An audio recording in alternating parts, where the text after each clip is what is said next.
Hello and welcome back to Woman Has the Music News and Gossip. The churn heard it from me. Kristen Keys finna spill the beans on Tyler Perry, man. This is a 8-part series, so make sure y'all watch all of them and see what he got to say. If I had done what she did, I'd never work again and I'd be in jail. She used to come up and pat me on the jump, like pat my penis, like, ooh, okay, I see that print. And I checked her, I grabbed her hand right away, checked her, like, what the fuck are you doing? I ain't okay, I'll do that shit, I'm going to jail. What are you doing? She did it again. Grabbed her hand, I was like, stop, that shit ain't funny. We're preparing for a scene, she walks past, cups my equipment, and it's like, oh, you got some girth. When I tell you, had that been a dude, I'd have punched them in their motherfucking mouth. If I behaved like this woman, this particular actress had done, in that moment, I'd be in jail, I'd be canceled, and I would never fucking work again.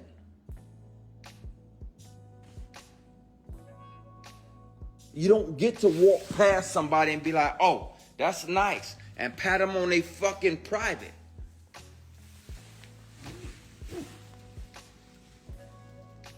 What I get to call my job is a blessing, and I love it, and I'm grateful to God about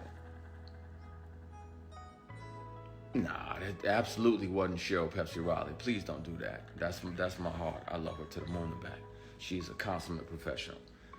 It was another project. It was a TV and film project, and she felt entitled to do that bullshit. Now,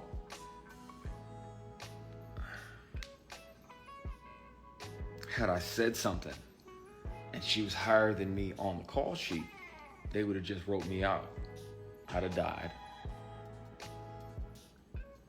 I told you, Miguel. They'd have wrote my character out and killed him off or whatever. And you're like, okay, boom, this is a series regular. I'm 1, 2, 3 on the call sheet. But that's not okay. It's not okay. Y'all wonder why I stay in my fucking dressing room while we on set. Cause it's bullshit out there.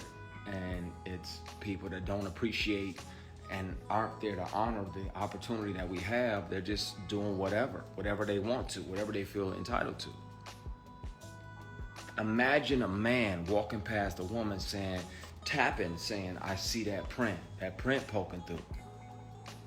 I'm going to jail that very day. But she can do it and continue to work in this industry. And if I report her to the female executives that were on that particular show, it's gonna get swept under the rug because they had already told me, just Christian, just stand here and be pretty. Just stand here and look pretty. While I'm asking about certain things in the scene so I can make it make sense to me intellectually, just stand there and be pretty. So of course I can't trust.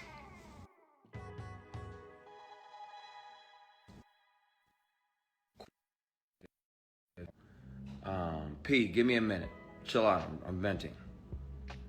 Of course I can't trust them. Stand there and be pretty. That's that bullshit that men told women for decades. So why the entire fuck is that okay for you to say that to me when I'm asking you the history of a particular scene so I can make it make sense to me honestly here, so that way when the words exit my spirit, it's honest.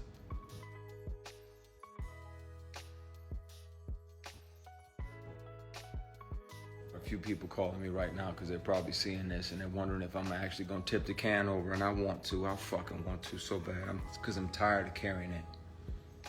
I'm tired of carrying and having to deal with the bully and the harassment. Years. Not 1, not 2, not 3, more. Years of sexual harassment and attempted sexual assault. And I want to air that shit out so bad.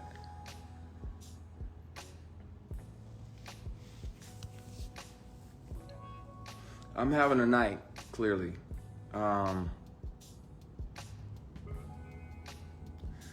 Pretty boys deserve the same respect as the block button. Go fuck yourself. I'm a grown-ass man. I'm 48. I'm not a pretty boy.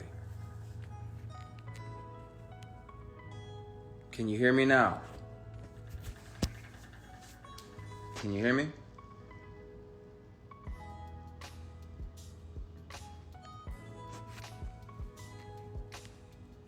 Hello? Can you hear me now? Okay, some people can hear me. Can you? Good.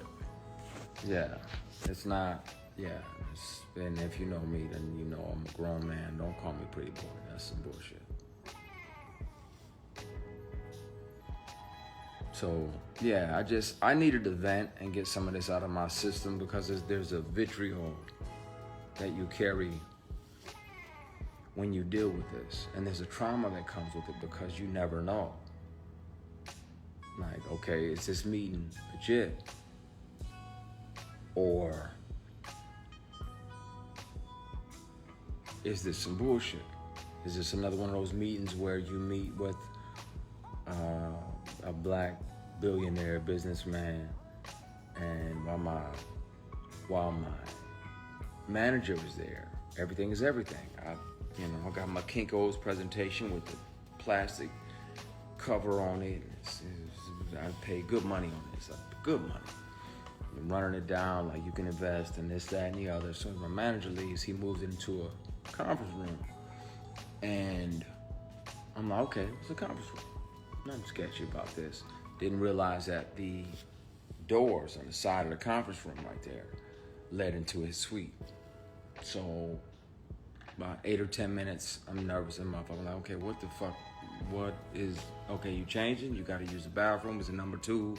Cool. He comes back in silk pajamas, silk robe, right as they're delivering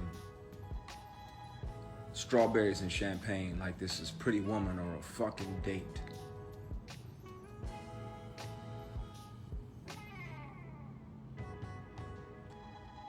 Now, I'm like, wait, whoa, this ain't that. I'm not him, and this ain't that. I'd love for you to invest in my company. He probably should have, because he would own a piece of all the Queensman. The books I've already sold, the 6 or 8 books I'm about to release, all of that. He would have had a piece of all of that monetarily, but he didn't. He was thinking with his dick.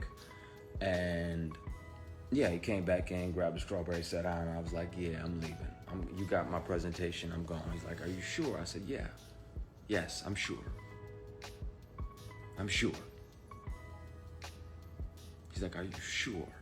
That second, are you sure, means if you don't stay and do what I want, you're not going to get what you're hoping for. Now, this particular guy is out here paying tuition for entire classes of HBCUs after this sketchy shit. I want to air him out too. I'm just tired of carrying this bullshit with me. I'm tired. There are wolves in the hen house. And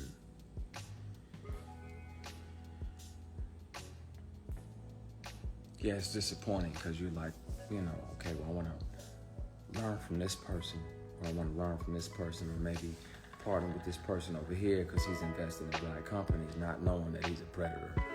And this person who's supposed to be your mentor is the worst predator of all.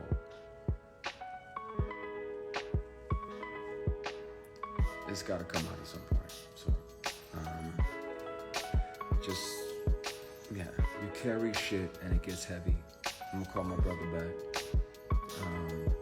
I'm so fucking close to tipping a glass over and just letting the morals roll wherever they go because I'm tired of carrying it. And it would be easier to just file that police report, name that person. sexual assault, name that person for sexual harassment for years, turn over the evidence, and then let the world hear him offer me $100,000 to take my clothes off. Thank God he made me aware of that. And I could say no. I was broke as fuck. And I tell you, I would have loved that $100,000. I wasn't finna sell my soul.